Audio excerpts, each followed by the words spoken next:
Madonna once said, Everybody comes to Hollywood.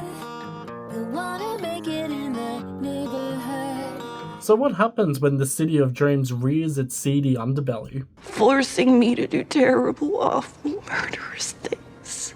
Today, BP, Coop, special guest Pablo and I discuss MaXXXine, the 2024 American horror film, written, directed, produced, and edited by T. West, or Ty West, whatever his actual name is. It is the third installment in the X film series and a direct sequel to X itself. I need to be famous, Wayne. All the best people are. Mia Goth reprises her role as Maxine Minx, who sets out for fame and success in 1980s Hollywood, while being targeted by a mysterious killer. And no, this isn't Riverdale.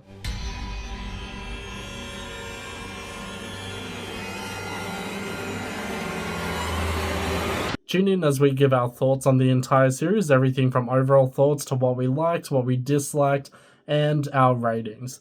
Y'all might as well go home because I just fucking nailed that. You're watching the Complete Guide to Horror Movies podcast.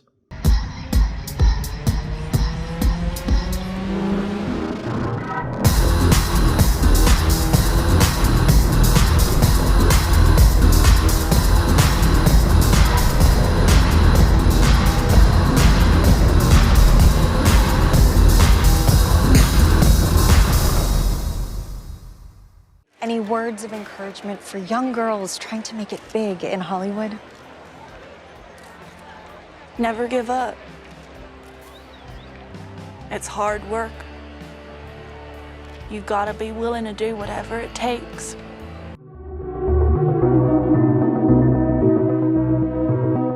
I gotta say, first thing off the bat, I still prefer Pearl as the main film in this whole trilogy, but I was quite surprised by MaXXXine. I thought I was going to simultaneously like this movie, but also just judging from the trailer and the poster, I thought maybe this might be a bit too ambitious for its liking. I was a little correct, but yeah, overall, really like this movie. Love Mia Goth, and there are just some surprising elements to the production of this movie, which we'll talk about in trivia. Now, Pablo, I know that just like myself, you're also a big Pearl stan. What did you think about MaXXXine? I think the movie wrapped up the trilogy very well. If it was successful in beating out Pearl and X, I'm not sure if I feel like it's achieved that, but I think it's still a good watch. Nice. And Coop, what did you think? I thought I agree. I feel like overall I definitely preferred X and Pearl. I do think it was ambitious. I think a lot of the things that they did, like it was done quite well. I have some issues with the story and the ending, but we'll get into that. Yeah, perfectly fair.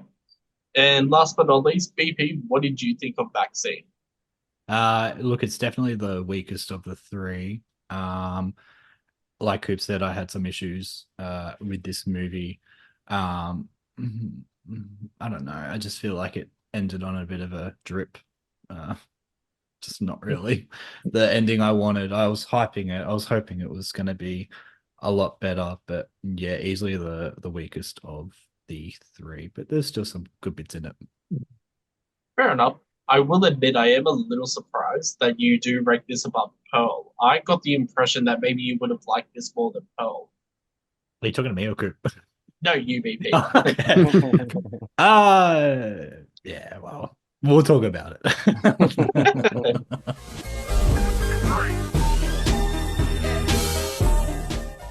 Now, in terms of favorite parts, the story is not necessarily my favorite part. I do like where it was going. I do think it was quite fitting for the character of Maxine, especially when we were introduced in X. I really liked Mia Goth's acting. But overall, my favorite thing about this is the aesthetic. And I don't really like that word because it's so overused. But I really like the production design, the cinematography behind this, everything around like the neon and just everything about showcasing Hollywood, not only for how beautiful it is on the surface, but also the dark grittiness that is quite often up to me. Also, I mean, everything from like the videotapes, the 80s, nostalgia, if you like, even though I was born in the 90s, I don't know how that works per se, but yeah, I just really like the visuals of this movie. But everything else kind of takes a backseat to it. So, yeah. Pablo, what are your favorite parts?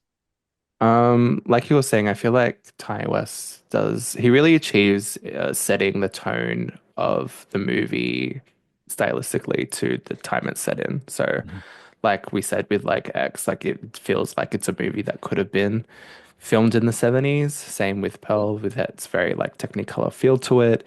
Yeah, it feels like it's a movie from the 80s whilst being set in the 80s, which I think is really achieved quite well. Um, it's kind of the thing that I liked is there's a lot of parallels to the previous movies as well that kind of mirror off. So it feels like it's part of the universe. I thought that was well done. A lot of Easter eggs for the fans as well. Um, yeah, that's what I feel like it achieved in this installment. Yeah, agreed. Um, you just reminded me of some memes I've seen recently where it's like the children yearn for Technicolor because of how there's the Freaky Friday sequel that got announced, and in the teaser still they released Lindsay Lohan and Jamie Lee Curtis just look so washed out along with the rest of the colors, and we know that it's just still and that it hasn't been color corrected or whatever. But they were comparing it to the 2003 original film, which is very warm and everything's color corrected. So I was happy with Maxine that everything's brighter and everything's just like the right mixture between like the saturation of some scenes versus some of the darker elements. But I won't go on too much. Coop, what were your favorite parts? Yeah, I agree with both of you. I feel like the aesthetic, the world building, like that's like his specialty. Like you feel invited into this almost like very real world, and they did such a good job of sort of capturing that 80s vibe. I liked the tie-in to the fear of the Night Stalker. I knew pretty much right away it wasn't gonna. That's just because I'm a serial killer nerd. Like I knew immediately. It was like this isn't the Night Stalker. I know that much. But yeah, it's very real in that sense. Like he's created a world that it just feels very, very real while also being outlandish at the same time. It's very colorful. All the actors did a good job. Mia Goth. As we've mentioned before, this is Mia Goth's world, which is living in it. And Giancarlo Esposito did an awesome job. It was cool to see him play sort of like almost like a bit of a silly character, which was fun. Kevin Bacon always does a good job. I thought that was really good. So yeah, I enjoyed that aspect of it. Nice. And BP, what are your favorite parts? Yeah, look, as Pablo said earlier, it was really good to sort of, you're watching really, it's set in the 80s, but not once did I sort of ever think that this was like a 90s, 2000s, 2010s sort of movie. Like Ty West does such a good job. I'm a car nut, so I'm even looking in the background and, everything's like perfection. So you're really in that nitty gritty, like all the alleyway scenes, just that, as Coop said, like the neon light, even the video shot, which just all that sort of stuff. I really liked. I thought of you, Justin, because you haven't said it yet. But color grading, visuals are good. Tyler Bates composer was really good. The music choice was really good, and I loved the use of that saxophone that would come in every now and then. Very like 80s, 90s. It was got a bit repetitive, but I didn't mind it coming back in every now and then. I mean, you don't really hear saxophone in 2020 movies, like horror movies anyway, unless it's like a band thing or like a concert movie or something. Where no one's really mentioned any scenes, but I did particularly like the alleyway scene where she steps on his nuts. That was a good kill or a good attack. I loved the crushing scene of Kevin Bacon. Not necessarily the crushing scene, but I just loved that blood pouring out like a waterfall, essentially. That looked really good as well.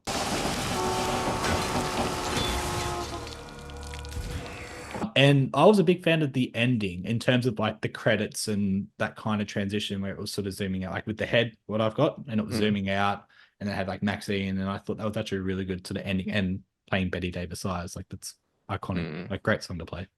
And I really loved the performance of I'm just looking up on Wikipedia, so Elizabeth Debicki, the film director. I didn't know she's Aussie, but yeah. And the female detective I really liked as well. I thought she was actually a good good acting as well. Yeah. Did you see any beep beep arenas in the background? No, I did see one forward drive, which I questioned if it was 80s, but I let it slip. No. Yeah. No Saab arenas either. Yeah. she's gonna be watching this being like, fuck you, no. I will say the moment when she comes out after the interview and is like, "Y'all better fucking go home because I nailed that." I was like, "Yes, queen. Yeah. Eat those girls up."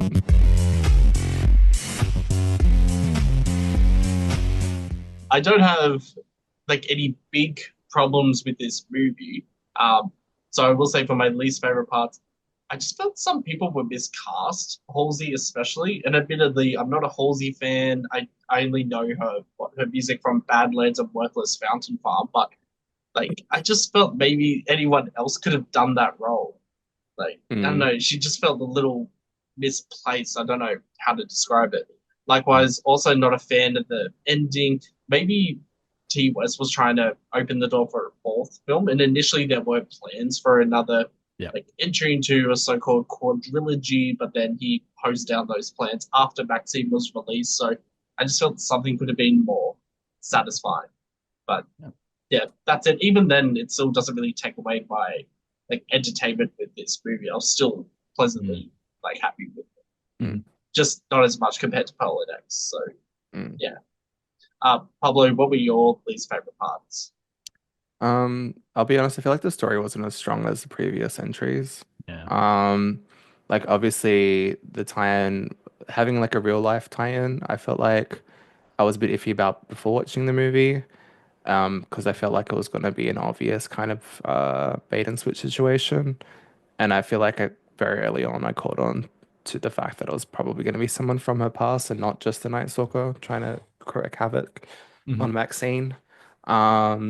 I agree with Halsey being cast. Like I'm not a big fan of her in general, but I feel like she didn't really like stand out or was able to hold her accent for most of the movie, to be honest. Yeah, I just feel like also there wasn't really big moments that were iconic to me in this movie as there were in previous ones. There's not really any, that's Maxine kind of standout moments that they've had in the previous installations.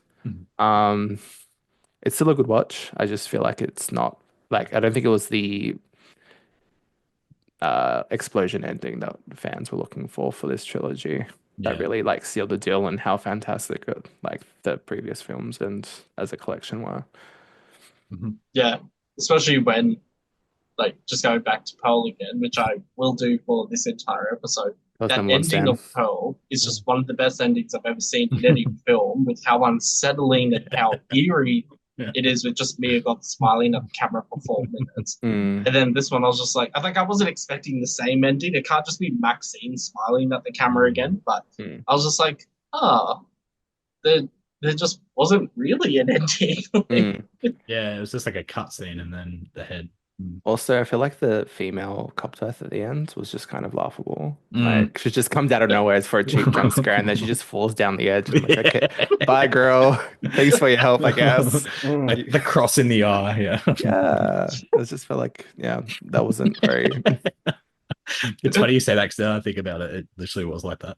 Yeah, like it was like a cheap jump scare, and then like you could still see like the prosthetic like wiggling because it wasn't obviously solid, and then she just falls down, and that's it. She's done. Wrap. Everyone loves an underdog. Like I mentioned earlier, I do have an issue with the ending. I feel like it could have done without the 1 month later part. That was a big issue for me. I liked that as there was as she was about to kill her father, I thought that all the scenes that were sort of mixed in with that, of like how she's being interviewed on the red carpet, it's like it felt like it was leaving it up to the viewer as to, is this real or is this just what she's imagining is going to happen after this? Is she just thinking this is the perfect ending that she wants, all this, that, and the other?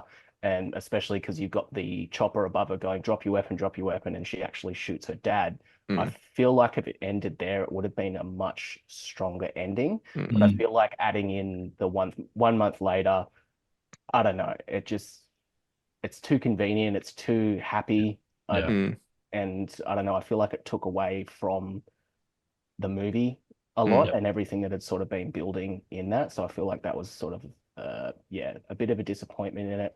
I don't mind that it was the preacher father I thought it was an interesting twist that it wasn't like a copycat killer so much as it was brandishing people as satanic. I thought that was a cool little twist, and I don't mind that backdrop of it sort of being set in the satanic panic of the 1980s. I thought that was a cool tie-in.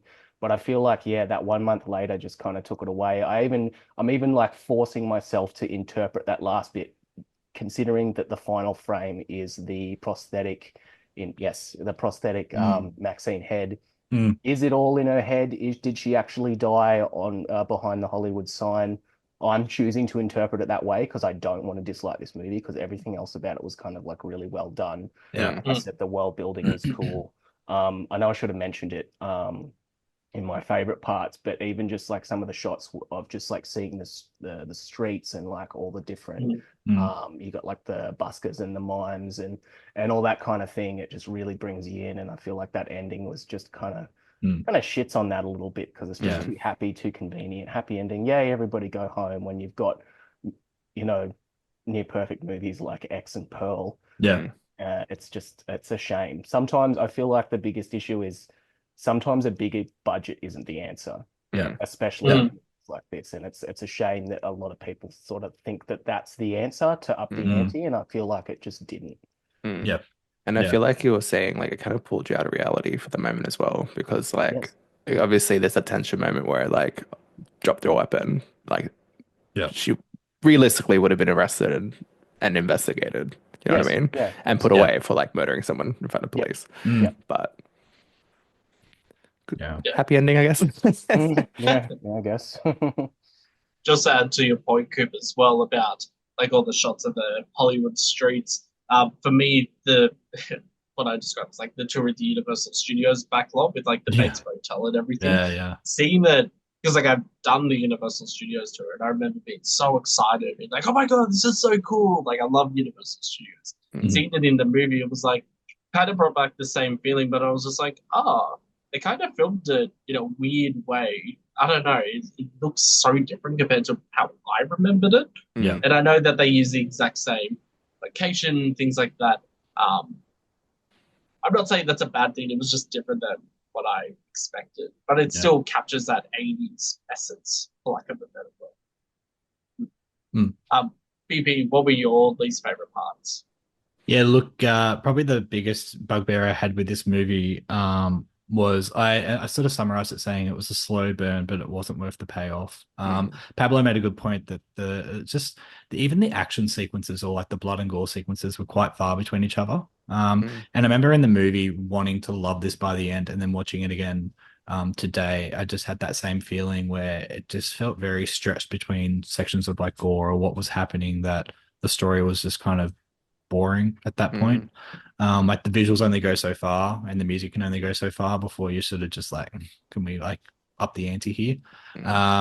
As sort of Coop said, I really didn't like that pool scene with the dad, and that I kind of just rolled my eyes. I rolled my eyes in the movie. I just thought it was really dumb, and I wanted to get it over and done with. And then, even though I said I love the ending with the credits, I've put here, I've put dull, drowned out ending. That's what I ended up putting, which kind of similar to what Coop said. And you are right. If this was sort of in the red carpet scene somehow, like someone just slashed a neck or something, I don't know, it would have been good with the Betty Davis playing. But the 1 month later thing, or whatever it was, you're just kind of like, oh, come on, like what now? And then I just said, and I sort of ended up sort of saying like a lot of walking and talking, but not much action. That's what I ended up sort of summarizing it. So yeah, I really wanted to like love this more, like Pearl and X, but it was more a simmer by the end of it. It wasn't a boiling ending or, champagne popping. It was just a lukewarm simmer. And it wasn't that long either. It was like an hour and 40 or something. So it wasn't like a time issue on that. It just, I don't know. It just felt like not a lot was going on between the killing sequences. Like it was, but I don't know. I don't know what it is. It's an old one. And I mean, we've all picked up on it. I just don't know what exactly it is. So this felt like a longer watch than The Substance, and The Substance was another hour. I think maybe the other thing as well is probably the kill sequences were quite quick. Like even the car crushing scene was probably like a minute and a half, 2 minutes, if that. And there wasn't much shown. It was just the car crushing and then the blood pouring, and then they said we'll clean it up. And then even with the like the ball, like the guy getting naked, he just stripped and then she just Because got into that's done. Yeah. yeah, like Yeah. it, It wasn't yeah, really yeah, tense moments that were, yeah. brought up. So that was kind of like it was boring a bit, which is really sad to say given X and what Pearl were like. And watching the second time just reconfirmed what I thought the first time. Yeah, I feel like the story inherently isn't terrible. Like, it's not bad. Like, the fact that she's trying to obviously deal with like her past and she keeps running away from it and has to be confronted with it. Like, conceptually, it works, but I just feel like it wasn't as executed as well as it could have been, because especially when when you're coming to the end of a trilogy, like, Yeah. you want the stakes to be higher than it was before. Yep. So maybe even if it was the fact like this isn't her first break, but like she's getting like they're already filming and then shit starts happening. Yeah. And like they're like 3/4 into filming this movie, and that's when like the shit starts to hit the fan. That could have been it, because for that moment, then it really is like a fight or flight situation. Like what she wants is so close, and it's in jeopardy. Like maybe that's could have just been it. Like they could have pull fast forward the timeline a bit more to get to breed that tension. I think it just needed to be tightened up a little bit in areas, and that may have fixed it. But I don't know. It's a bit of like lights are on, but no one's home situation. I don't know. It's an old one. It also has the clouds of expectation of X and Pearl hanging over it. Like, yeah, it'd be interesting to see if someone watched Maxine and hadn't watched the other ones, what they thought of it just on its own going in. It'd be interesting to see if someone, because I went on IMDb and it was still quite positive with a lot of the reviews. Like some were saying like dull, predictable, like boring storyline, but some were saying like a fitting finish to the trilogy. And I'm thinking, where are you seeing that? Time to bring in the mystery guest. All right, let's go. yeah. Is this a bot or AI? Probably. I honestly thought they were going to do a flash forward sequence. Like, I know they did the 1 month later. I thought they were going to do something like 20, 30, 40, 50 years later and have it harken back to the Pearl character from X. Like, or maybe just show Maxine as old as Pearl was in the original X movie as like some type of way to like make it full circle. Yeah. And then didn't happen. I was like, okay, well, that was my own, I guess, want for the movie itself. But yeah. On that note, I feel like I said, there was obviously Easter eggs and tie-ins and like shots and stuff that they did to replicate previous films. But I think thinking about it now, maybe the thing that they should have concentrated on was still tying in Pearl, Maxine's trauma with the situation. But like, I think the reason why X was so well is because they went into it going, okay, this is the same person, but on different paths. And if they kept maybe reflecting on that in this one, it could have tied it off a bit better, because obviously Maxine's much closer to Pearl's dream than she ever got to. So, maybe if they tied that in, it would have been more successful story with my eyes as well. Yeah, that's a good point, actually. It just feels like this movie was missing something. Like, it's missing that, like, I don't know, finesse or that bizarre, yeah, it's just like missing something that the first two movies had. But also, like, I don't want to say that it's like at the expense of Mia Goth or Ty West per se. I think maybe it's just the cultural relevancy too. It's sort of like, when artists sort of have their peak or they have their glory moments and they're trying to recapture it by either doing another tour or another album. It's been like 10 years, and then you just like it's Gwen Stefani. But it just doesn't like touch on like what the original ones were, and you just like you can tell they're trying. It's just it could be a year thing, could be just it could be being set in the 80s maybe. I don't know. It's missing that X factor. Yeah, exactly. Yeah. There you go. The triple X factor. Yeah, exactly. Yeah. Do you remember when Gwen Stefani released a song called Spark the Fire like 10 or 11 years ago? And the whole thing was her trying to recapture like the youth market she had when Love Angel Music Baby came out, which is still like a really great album. And it was just like, really, Gwen? This is what we're doing? Anyway, that's what it feels like to me. Maxine is I didn't hate Spark the Fire. I didn't hate it. Yeah. I am a Libra, let's balance the scales. LOL.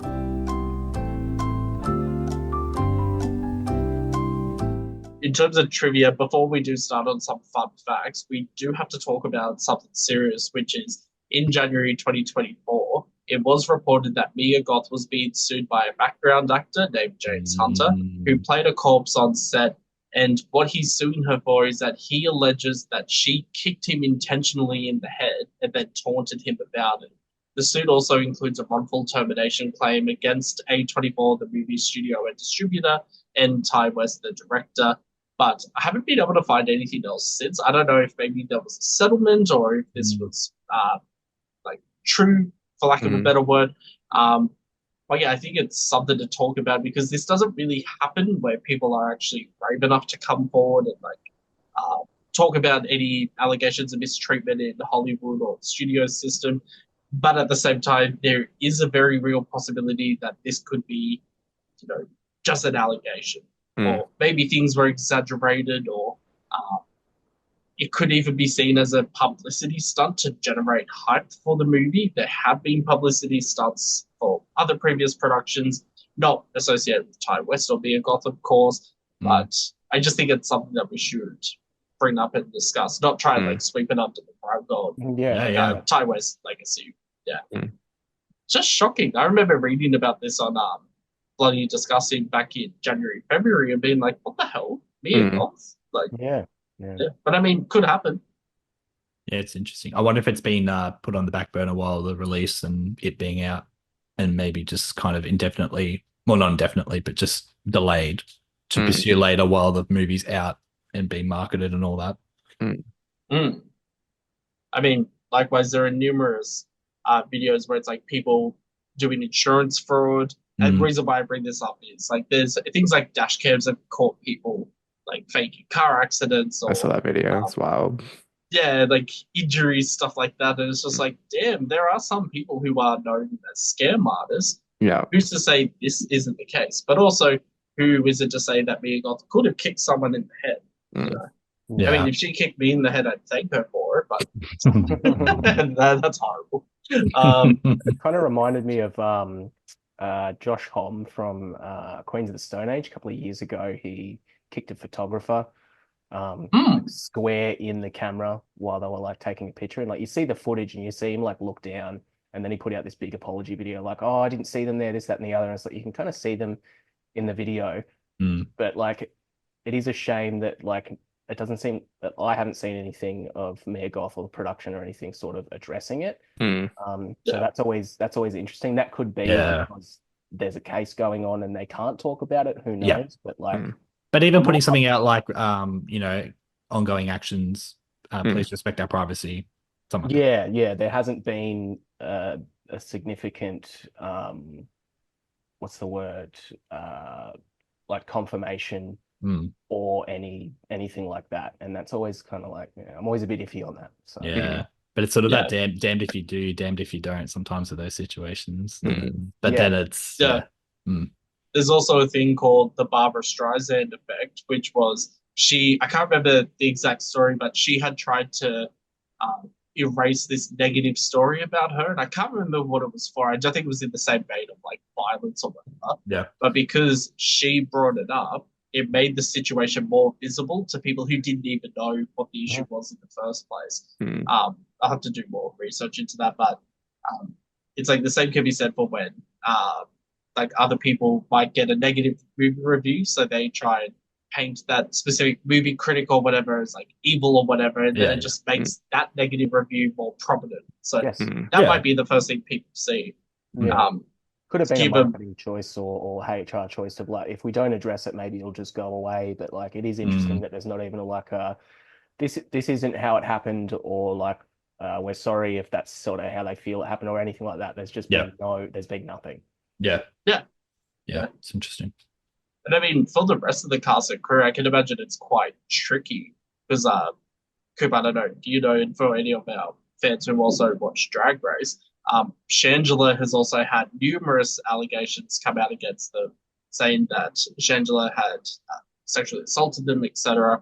And people were going on to like all the other Drag Race queens and even castmates of Shangela's other TV show she was in called We're Here. And so people are saying, why haven't you spoken out against Shangela? Why haven't you done this? Why haven't you done that? And Bob the Drag Queen, who was featured prominently on the We're Here show, recently in a video said that the reason why she didn't say anything was because she didn't want to complicate the matter further, and she didn't want to amplify any voices in case it was rumors or in case it was true or in case she might make the situation worse.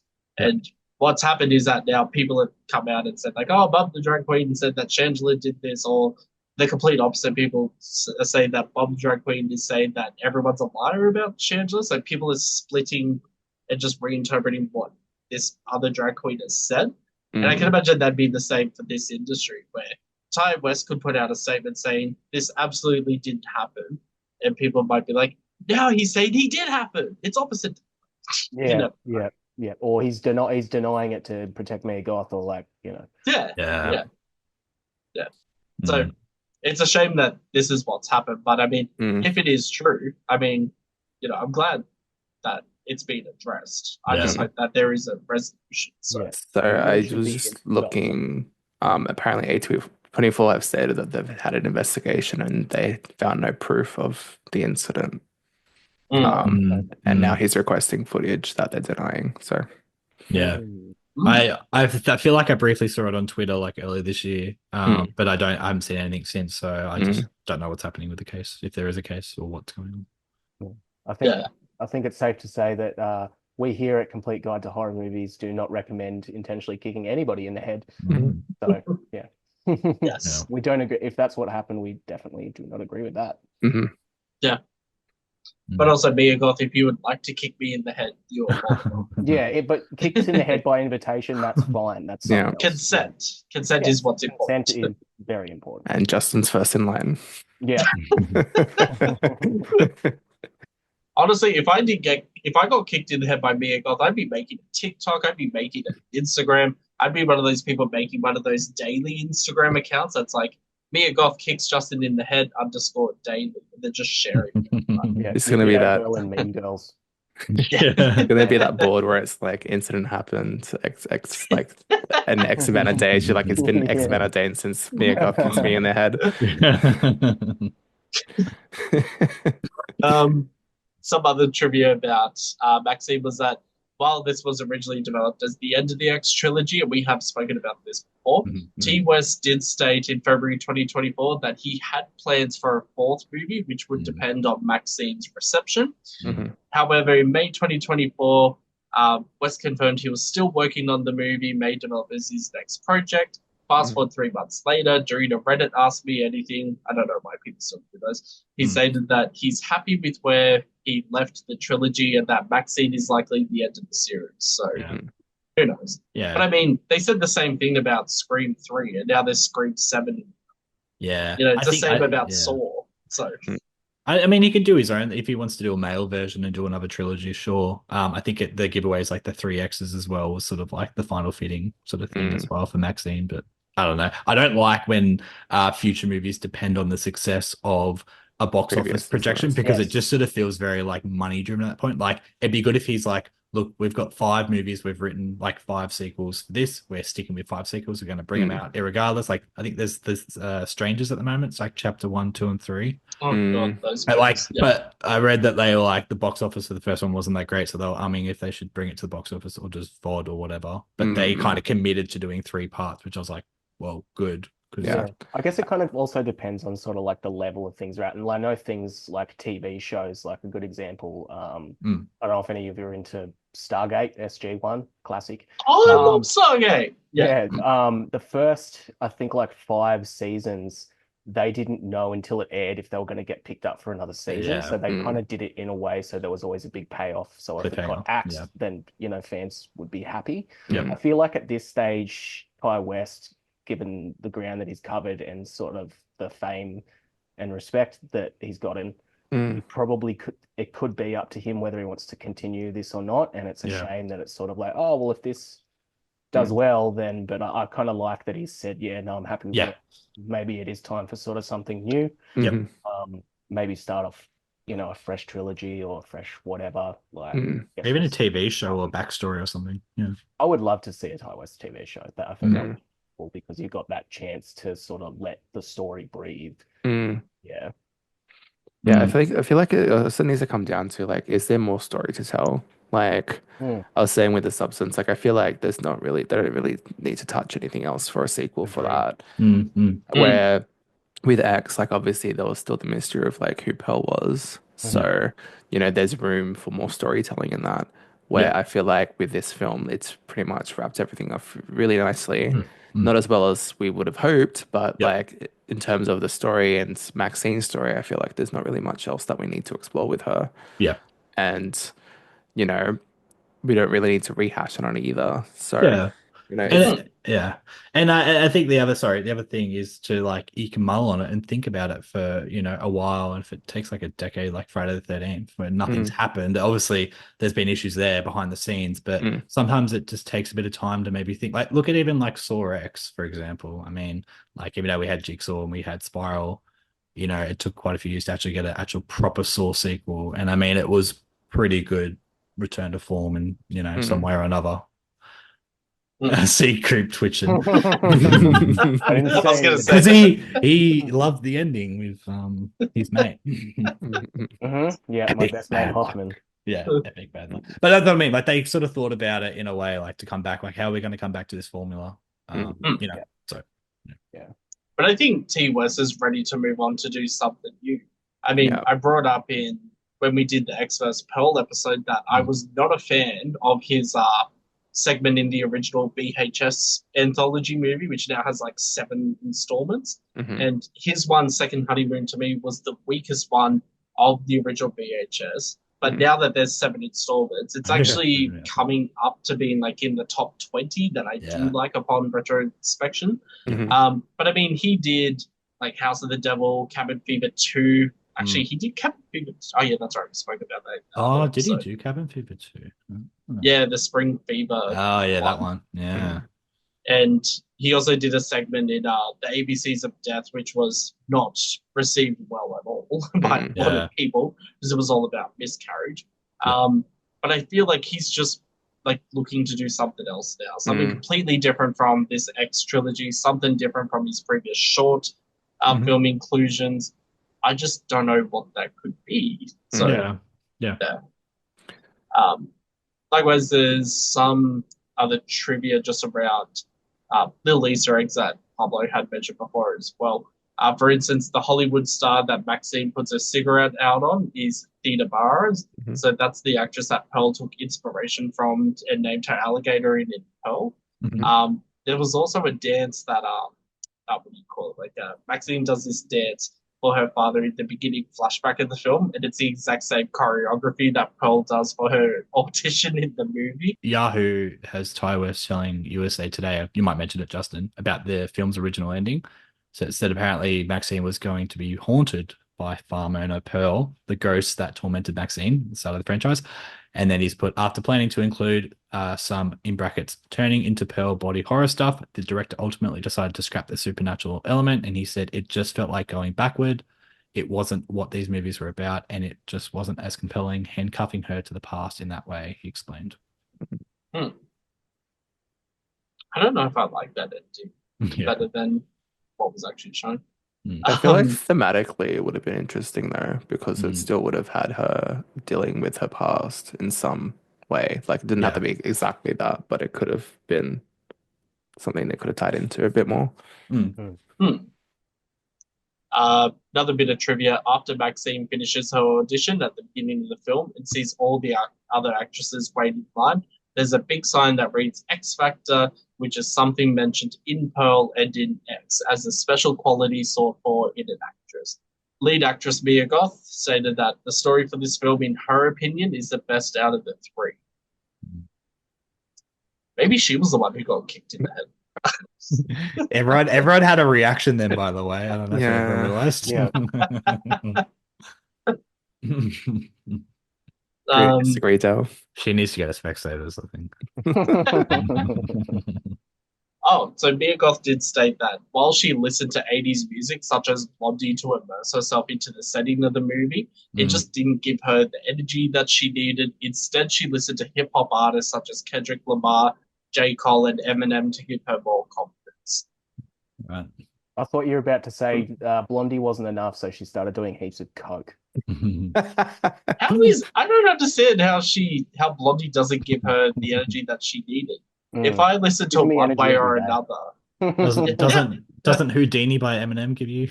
No, but I mean, Guess who's back? like I don't really care for Eminem, J. Cole, and Kendrick Lamar, but I will admit that my music taste was quite limited for a long time. Mm. But now that I've started getting more into like 70s, 80s music, even films and all that stuff, like I'll put on One Way or Another by Blondie. I'm ready to run through a wall. Like I've got so much energy from Miss Debbie Harry. In a 2024 interview, Ty West spoke about shooting at the Psycho house, and he said in X they had a little conversation about Psycho, which loomed over that movie. You could call it a slasher movie, but also one of the great horror movies of all time. When Ty West was making Maxine, he was like, well, if she's going to be on a movie backlog, where could they go? And he knew that it was there and wrote it into the script to get filming onto the Bates Motel. Mhm. He didn't think about getting permission or anything like that, but then there was a bit of a panic because what if they say no? Ty West didn't have a backup. But luckily, the Alfred Hitchcock estate said yes. It was very surreal to go there and film it and not be making Psycho, but that was part of the charm of the movie and of the trilogy as a whole, to embrace the artifice of Hollywood. And I mean, the Universal Studios backlog tour in California, at least, when you do the tour, there's someone who portrays the role of what's his Norman. name? Yes, Yeah, yes. I've seen a video of it. Yeah. Yeah, and he like comes out with the knife and then just walks back into the house, and it's so cool because it's like obviously it's fake, but Yeah. you don't care. It's Yeah. fun. It's like being a kid again. Mm. Without someone walking out with a knife. After we finished filming, OJ said to me that he had a surprise for me, and I genuinely was surprised. I think it was his idea of a joke, and this is it. At the end of the movie, Maxine is cutting lines of coke with her membership card to the Screen Actors Guild, also known as the SAG card.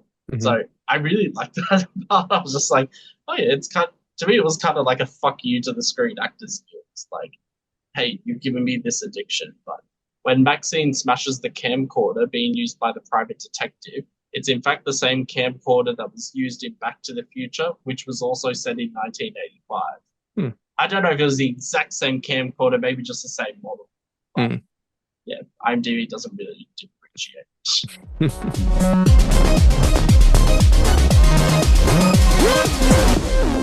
We'll get into ratings and final thoughts. So for this movie, I am going to give it 7 out of 10.